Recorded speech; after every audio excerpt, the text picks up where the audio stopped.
Thank you very much, Mr. President. Ladies and gentlemen, good evening. Assalamu alaikum. Lovely to see you all here tonight.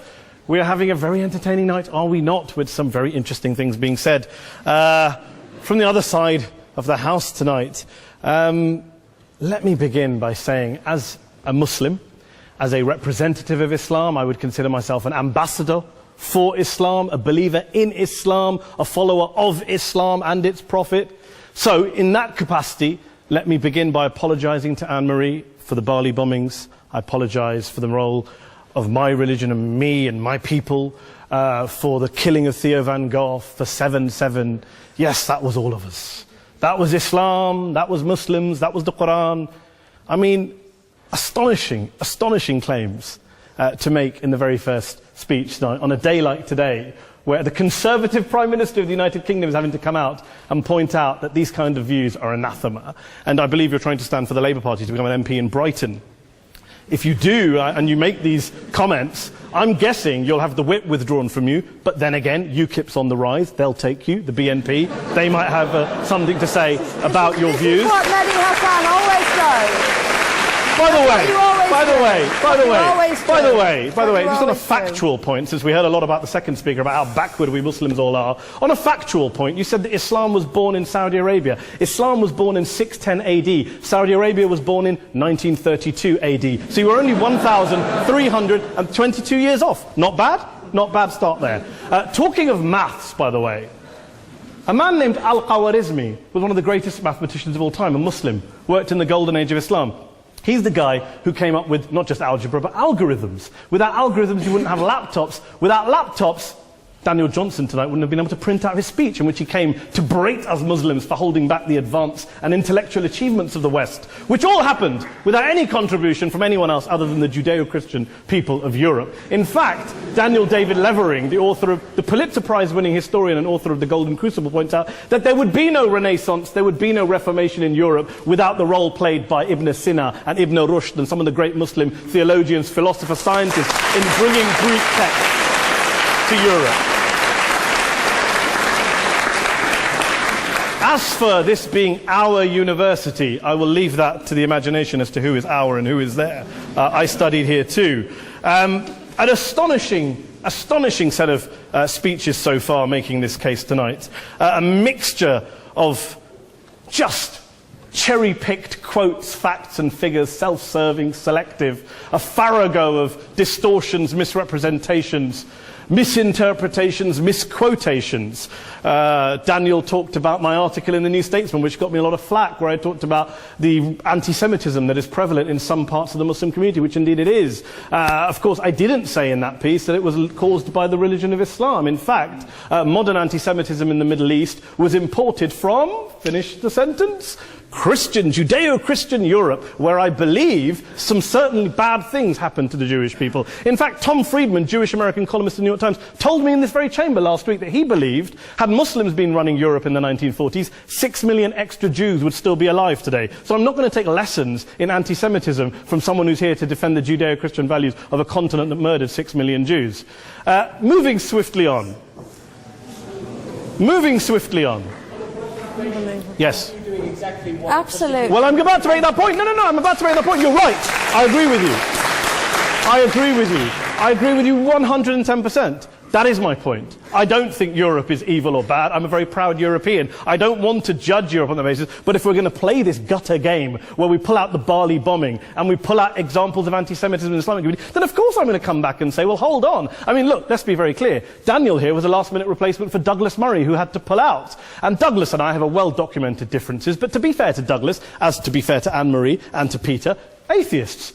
Atheists see all religions as evil, violent, threatening. What the problem I have with Daniel's speech is that Daniel comes here to write this robust defense of Christianity, forgetting that his fellow Christians, people who said they were acting in the name of Jesus, gave us the Crusades, the Spanish Inquisition, the anti-Jewish pogroms, European colonialism in Africa and Asia, the Lord's Resistance Army in Uganda, not to mention countless arson and bomb attacks on abortion clinics in the United States of America to this very day. I would like a little bit of humility from Daniel first before he begins lecturing other communities and other faiths on violence, terror and intolerance.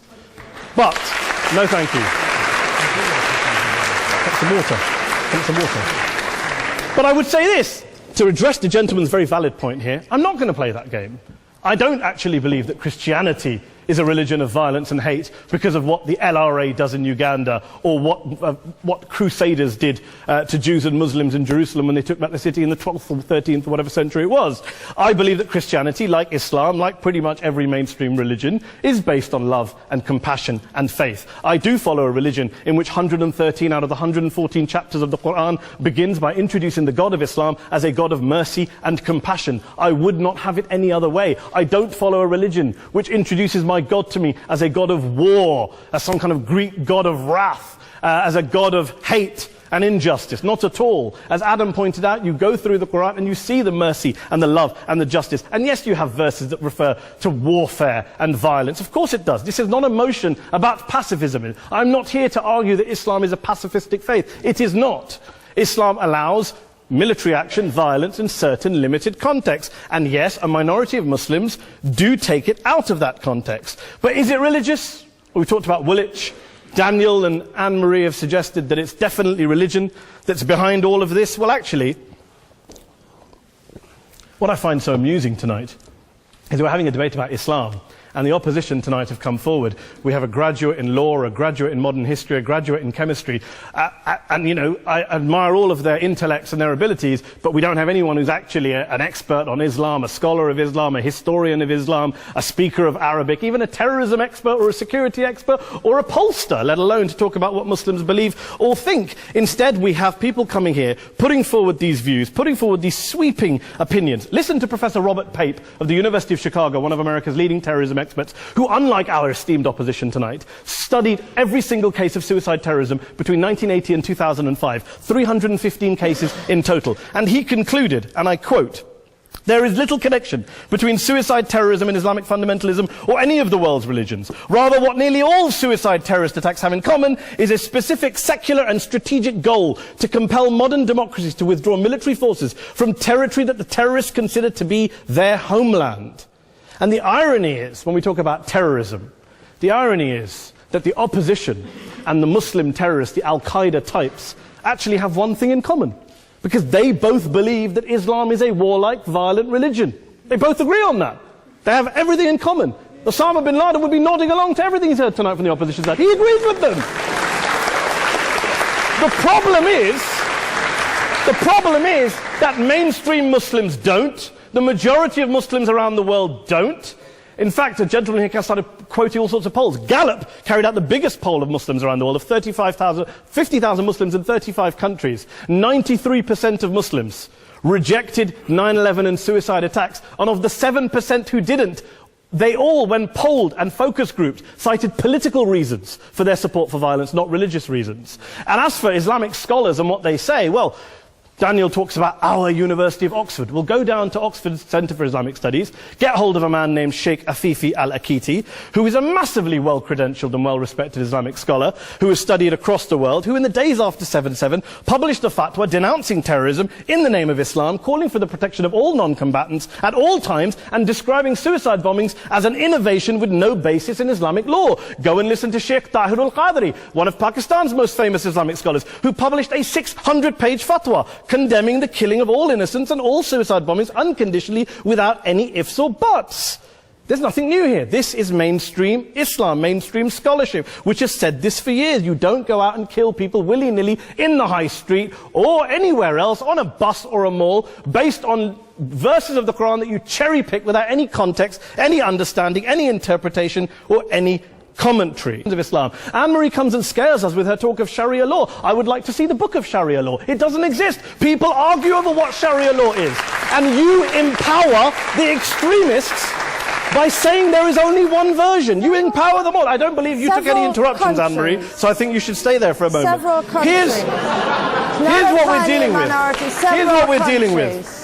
I took your point. Here we are dealing with a 1400-year-old global religion, followed by 1.6 billion people in every corner of the world, a quarter of humanity, of all backgrounds, cultures, ethnicities. And yet the opposition tonight wants to generalize, stereotype, smear, in order to desperately win this debate. And here's my question, if we're going to generalize and smear. If, okay, people say yesterday's bombers, and we've got to be careful, there's a trial going on, were yesterday's attackers, motivated by Islam? Big debate. I don't believe they were. Let's say they were. Let's say Faisal Shahzad, the Times Square bomber, was motivated by Islam. Let's assume, for sake of argument, that Richard Reeves, the shoe bomber, was motivated by Islam.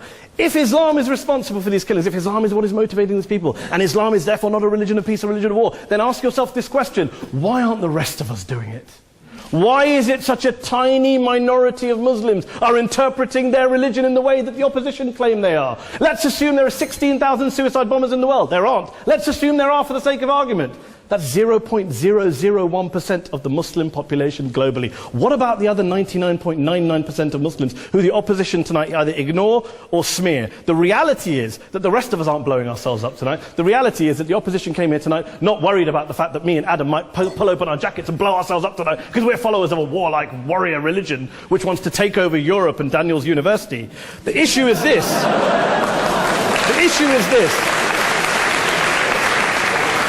Unless the opposition can tell us tonight, and Peter Atkins is here, one of our great atheist intellectuals, can tell us tonight, can answer this question tonight: why don't the vast majority of Muslims around the world behave as violently and aggressively as a tiny minority of politically motivated extremists? Then they... Thank you very much for your time.